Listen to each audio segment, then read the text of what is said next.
Aloha everyone. So we had a question about the bow and arrow choke and how to get out of it. First, let's take a look at how to do the choke.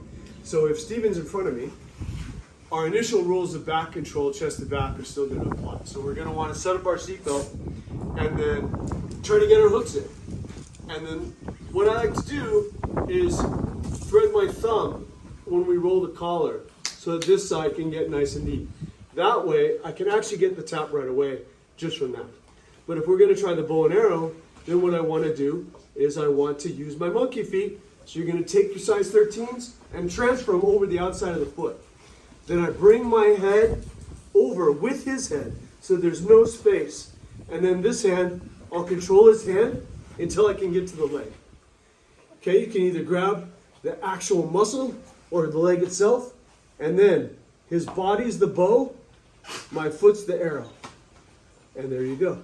That's the basic. Now if he tries to mess with me with that right hand, I'll come over it and get it again.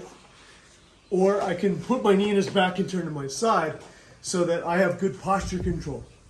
I don't usually bend back though because it gives him too much space and helps him escape.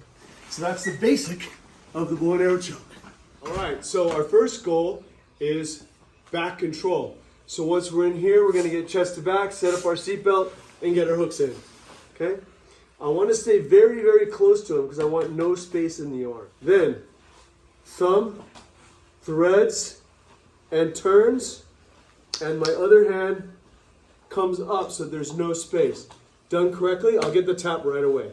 Now, if I want to transition from here to the bow and arrow, it's from the feet.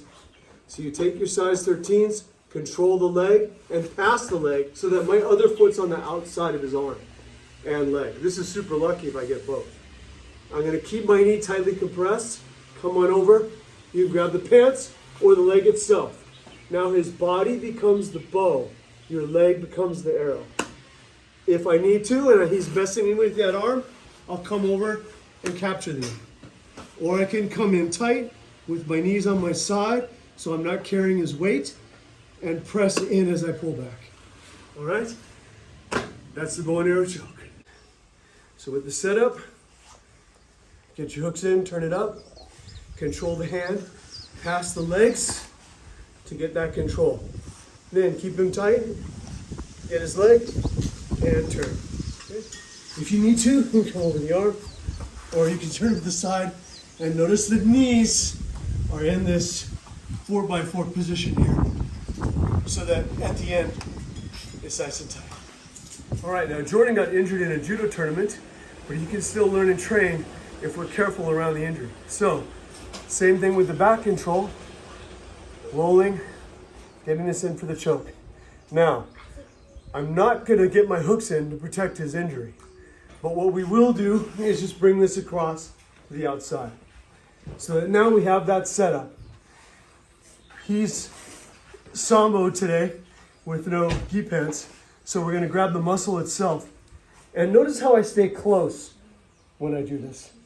I don't lean back.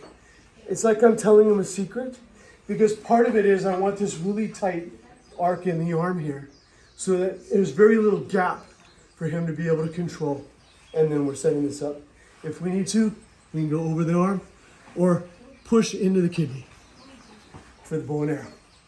And then you do the Again.